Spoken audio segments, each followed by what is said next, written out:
sebagai legislator di Kerawang, apalagi di Komisi 3 dan kayaknya juga nanti bakal ditunjuk nih, ikut di Pansus nih, Raperda Tata Ruang. Tadi kan Pak Sony sudah meminta lah, mengingatkan teman-teman di Dewan ketika nanti Pansus itu dibentuk, tolong dong jangan hanya sekedar formalitas, kami diundang untuk bagaimana mendengar aspirasi dari masyarakat, tetapi yang lebih penting adalah esensi apa yang dibutuhkan oleh masyarakat. Tadi seperti Pak Budiwanto sampaikan, ini harus benar-benar masuk dalam Raperda itu, sehingga kekhawatiran teman-teman di PPLING, kekhawatiran warga yang terdampak banjir itu merasa ada orang-orang yang ada di pemilik kebijakan benar-benar keluar aturannya itu, keluar kebijakannya itu ya sesuai dengan harapan. Nah. Ya. Jadi ini ya, apa yang saya sampaikan awal bahwa kami pun adalah jelas representatif dari masyarakat. Yeah. Apa yang disampaikan oleh tokoh, ya, oleh akademisi, Kang Sony, terus Pak Haji Budiwanto, apalagi teman-teman aktivis ya, dan masyarakat yang terdampak di Karanganyar, secara otomatis jelas panduan kami adalah minimal tiga aspek tadi ya. Aspek filosofi, sosiologis, dan yuridis ini menjadi panduan, apalagi aspek yang kaitannya dengan mungkin aspek ekonomis, mungkin aspek-aspek tambahan yang lain yang berdasar melatar belakangi kaitan dengan Raperda ke depan, kaitan Raperda perubahan tata ruang. Marilah kita sama-sama pandang, kita kaji kaitan RT/RW ini bukan hanya sebatas parsial di wilayah barat. Saya pikir Karawang ini adalah 30 kecamatan, 297 desa, dan 12 kelurahan. Ya, makanya saya sampaikan tadi bahwa insya Allah kami akan memandang ini secara komprehensif ya. Di samping akan melahirkan nanti Raperda ini menjadi perda yang representatif, perda yang nanti akan partisipatif ya, akomodatif, apa yang menjadi kebutuhan masyarakat, termasuk di sektor barat ya, dan di tengah yang serta merta ini terdampak kaitan dengan masalah banjir. Ini kan hanya indikasi ya. Ya, belum lagi juga kita harus menyesuaikan nih, sahabat semua ya, menyesuaikan kaitan dengan Permen 13/2017 tentang RT/RW nasional, di mana di sana sudah tergambar bahwa Bandara Soekarno-Hatta II sesuai dengan Permen Hub bahwa Bandara Soekarno-Hatta II itu adanya di Karawang. Nah, ini kan secara regulasi, secara otomatis, gitu. Ketika ini terjadi lagi bandara di Karawang, ini ada indikasi, ada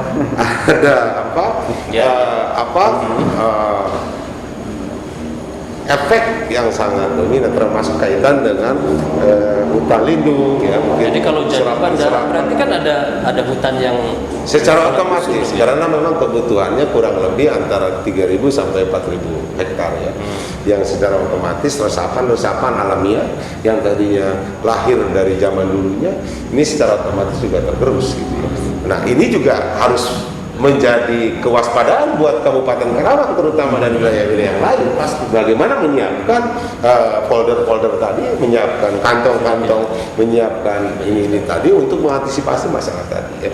Ya, makanya kami juga akan mempertimbangkan dari amanah yang nanti pusat sampaikan kepada provinsi dan provinsi memberikan amanah kepada kami sebagai regulator. Secara otomatis kita akan menyesuaikan bagaimana dalam rangka efektivitas Perda LP2B, bagaimana dengan RP3KP rencana pengembangan perumahan, bagaimana dengan kawasan, bagaimana dengan hutan, bagaimana dengan proyek strategis nasional. Jadi beberapa aspek yang tentunya kami akan pertimbangkan sesuai dengan perundang-undangan. Maka secara otomatis juga yang paling penting adalah bagaimana kita juga meminta saran tokoh-tokoh, meminta saran stakeholder agar betul-betul nanti Raperda ini bukan hanya Raperda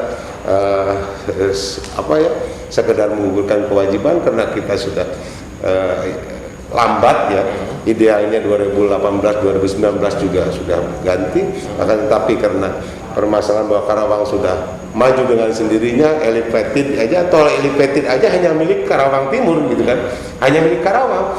Bekasi tidak punya, Kota Bekasi tidak punya. Kita kalau turun aja keluar langsung Jakarta gitu kan.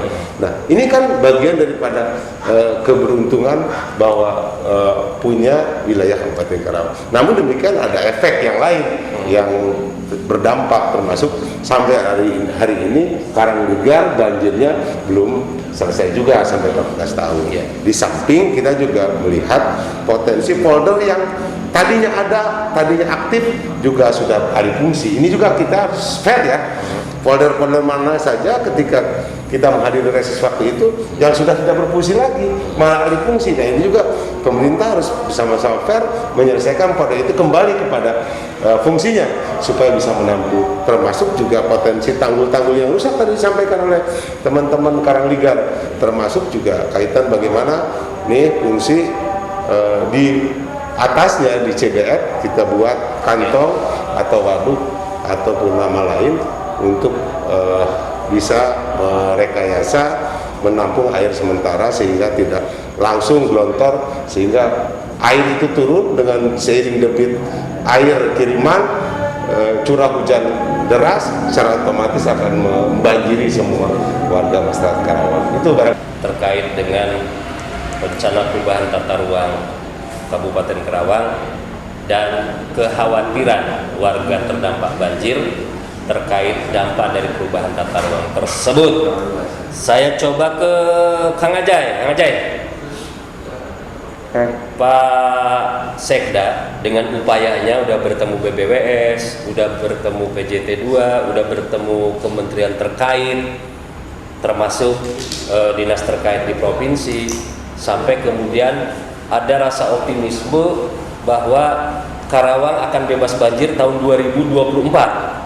Tadi saya agak tercengang mendengar penjelasan Kang Endang dari Komisi 3 bahwa ketika kalau bandara jadi dibangun membutuhkan area sekitar 3.000 sampai 4.000 hektar dan di dalamnya ada tanah kehutanan yang mau tidak mau akan beralih fungsi.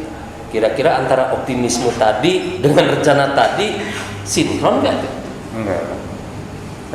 Kita sebagai terutama yang memang beraktivitas di lapangan dengan statement seperti itu kita pesimis.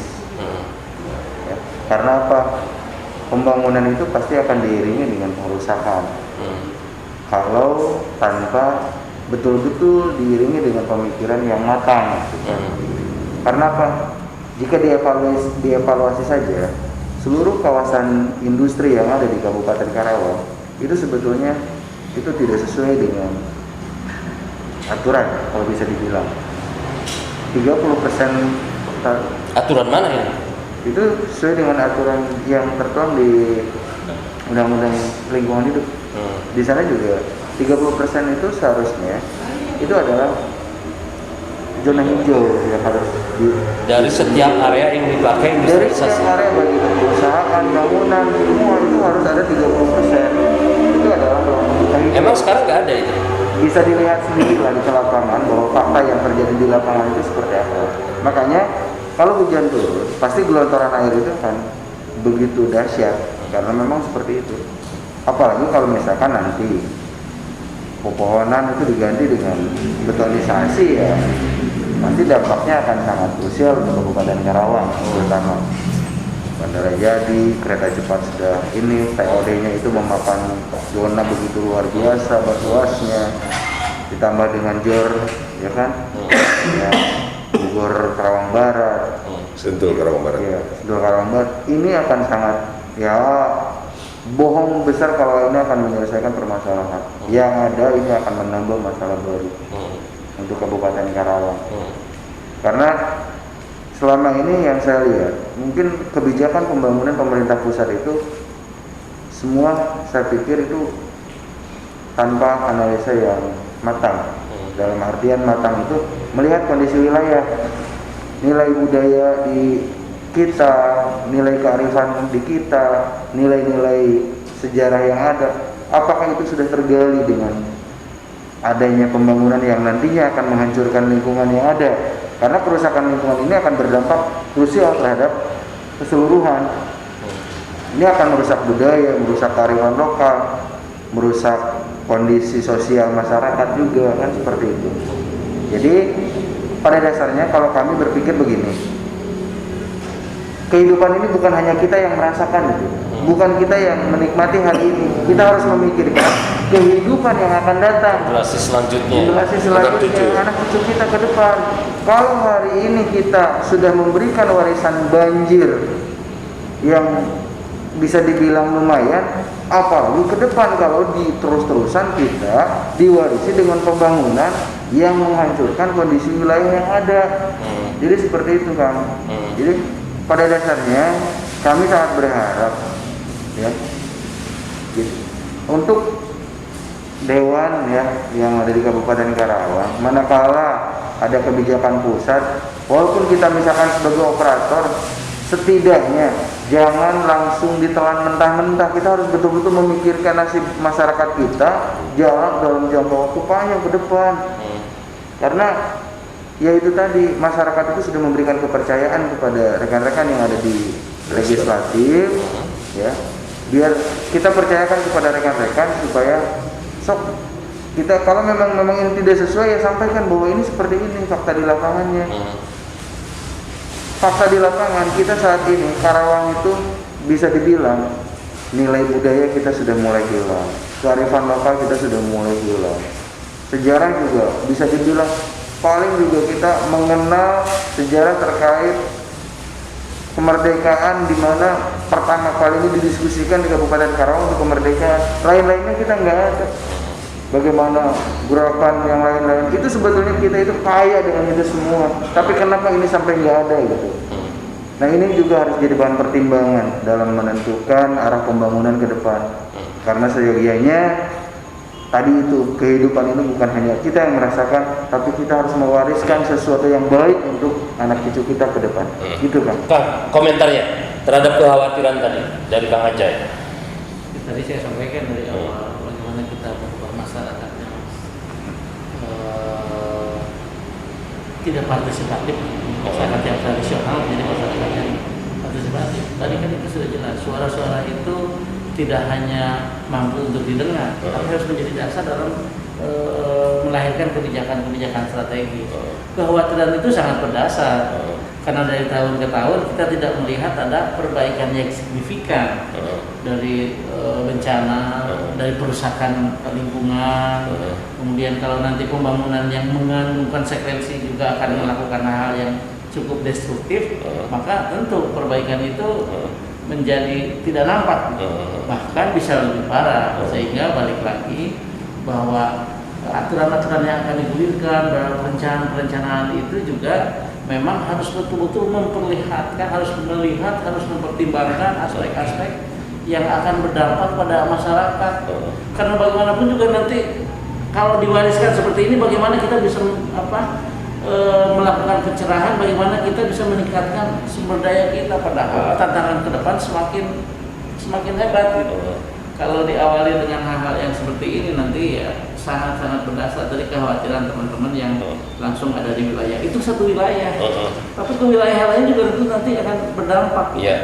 Akan berdampak yang mengakibatkan nanti bukan lagi kemajuan yang signifikan, tetapi malah semakin ke sana semakin rusak lingkungan kita. Padahal tadi bahwa arah dari undang-undang tentang tata ruang ini jelas ada 3 ya, selain tadi arah juga menyangkut pada 3 hal: perencanaan tata ruang, pemanfaatan tata ruang, dan pengendalian pemanfaatan tata ruang. Pengendalian pemanfaatan tata ruang artinya fungsi kontrolnya, perencanaannya dan lain sebagainya terhadap pemanfaatan tata ruang itu harus betul-betul menjadi bahan untuk dikaji. Apakah memang itulah ya? Karena memang hebat, kita Karawang sangat hebat dengan akan ada bendera internasional yang kedua di Kabupaten Karawang. Pada aspek itu ya, tapi jangan sampai menjadi program yang mercusuan. Hebat dari luar, ternyata rapuh di dalam. Ternyata tidak membawa dampak positif dan manfaat yang besar bagi masyarakat. Padahal itu harus menjadi pertimbangan pokok dalam melahirkan, dalam merencanakan sebuah pembangunan yang memang sangat progresif ke depan. Gitu. Pak Budi? Ya, saya pikir Karawang harus memiliki bargaining position ya, dalam mempertahankan aspek-aspek daripada dampak daripada pembangunan yang ada. Mungkin kita bisa melihat Yogyakarta, walaupun tidak beda kewenangannya sebagai otonomi daerah. Yogyakarta itu berani dia menolak adanya jalan tol, artinya karena dia melihat berbagai macam aspek. Saya pikir perlu juga, artinya ada tahapan-tahapan yang dilakukan oleh pemerintah daerah, bahwa kita dengan alasan konsideran 1, 2, 3, 4 sebagaimana yang disampaikan oleh masyarakat, hari ini tidak ada pembangunan yang mercusuar saja, banjir belum bisa kita tangani kan. Nah, kalau itu menjadi impeachment pemerintah pusat, satu keharusan, ada tahapan berikutnya, bargaining position.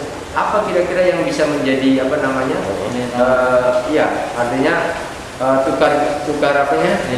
Daya tawarnya.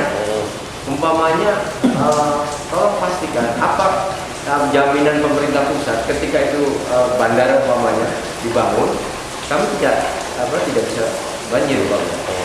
Apakah dia membuat istilahnya sebagaimana Jatiluhur gitu kan, hutannya, lahan-lahan hutan sisanya juga dibuat untuk penampungan air.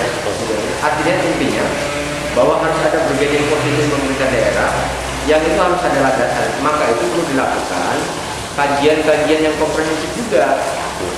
Jadi pemerintah harus berani mengundang para ahli secara keseluruhan pemetaan tadi apa yang terjadi ketika bandara, kemudian juga langkah-langkahnya apa. Tapi menurut saya langkah pertama juga perlu dilakukan. Jadi kita berani bukan hanya sekedar menolak, tetapi ini adalah tadi kebutuhan dan aspirasi masyarakat yang kita utamakan. Ya, oke, Pak Budi, dan mudah-mudahan kesiapan dari teman-teman di DPRD Karawang juga benar-benar seperti yang kita harapkan. Dan Kang Sony dan kawan-kawan juga teman-teman aktivis lingkungan, aktivis masyarakat lainnya juga menunggu bagaimana ketika pansus itu digelar. Dan tentunya Pak Budi juga kita tunggu bagaimana aksinya terus, mengawal terus bagaimana agar kebencanaan alam yang berseri malah ya, kebencanaan yang berseri jangan lagi dibiarkan tanpa solusi. Tetapi yang diharapkan masyarakat itu tadi adalah solusi yang benar-benar konkret, real, dan harapan Pak Sekda sebelumnya di edisi taktik YouTube channel bahwa optimisme Karawang bebas banjir 2024, walaupun tadi Kang Ajay malah justru pesimis, nanti kita tunggu siapa sebenarnya yang punya alasan real terkait dengan stop bencana banjir, stop kerusakan alam, perbaiki seluruh jaringan air di seluruh wilayah Kabupaten Karawang khususnya maupun di daerah-daerah lain yang saling berkaitan. Terima kasih atas kebersamaannya. Terima kasih Pak Kandang, terima kasih Pak Sony, Pak Budiwanto, Kang Ajay, Kang Haji, Ahmad, dan mudah-mudahan bermanfaat. Salam.